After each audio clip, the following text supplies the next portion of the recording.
The hallway was a river of noise, and I was just a stone at the bottom, silent and unseen. Lockers slammed like thunder. Sneakers squeaked against the polished floor. And then there were the whispers. They followed me everywhere. "Look at his shirt," someone would snicker, pointing at the faded print of a circuit board I loved so much. "It's probably the only one he owns."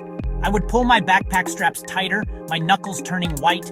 I tried to make myself smaller, to disappear into the cracks of the wall.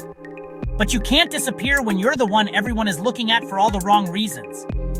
"Hey, circuit boy," Mark would call out, a mean smile spreading across his face. "Got any bright ideas today?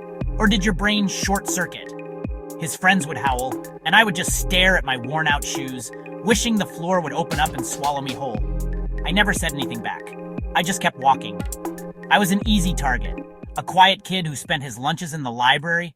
The isolation didn't just live in the hallways. It followed me home into the digital world where everyone else seemed so connected.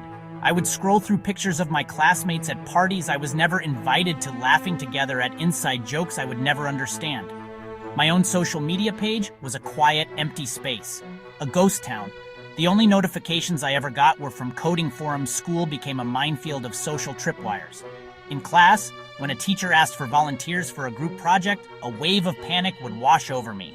I would see everyone quickly pair up, eyes darting around, making sure they didn't get stuck with me. I learned to prefer working alone. My projects were always good, Mrs. Davison, the librarian would smile at me. She just made sure the books on computer science here, surrounded by the smell of old paper. My notebook was my most trusted friend.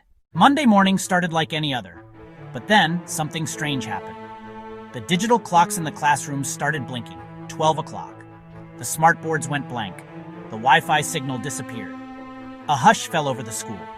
It was a confused, anxious silence. Teachers tried to restart their computers, but nothing happened. The entire school's network had gone down. The school's new digital hall pass system was offline. The cafeteria's payment system was down. The assignment submission portal, where a major project was due by noon, was completely inaccessible. A wave of groans and panicked chatter filled the air. The principal's voice came over the ancient backup intercom system, crackling with static. We are experiencing a system-wide network failure. Please remain calm as our IT department works on the issue. But an hour passed, and then another. The school's single IT technician, Mr. Harrison, looked overwhelmed. He was running from the server room to the main office, his face beaded with sweat. I sat in the library, listening to the unfolding drama.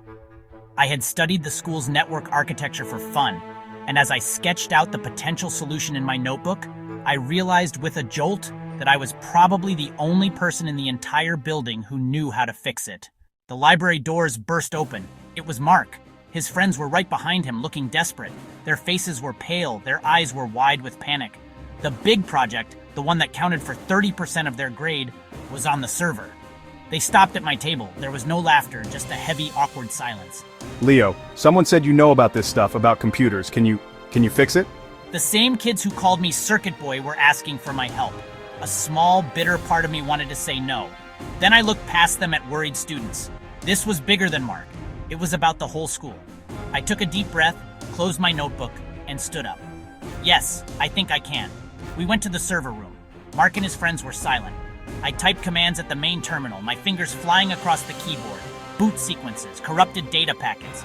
They didn't understand the words, but they saw the confidence in my voice. After 15 tense minutes, a flicker. The screens came to life. The Wi-Fi icon reappeared. A cheer erupted from the main office. I had done it. It wasn't a magic fix, but it was a start. A new connection in a network that was finally working again.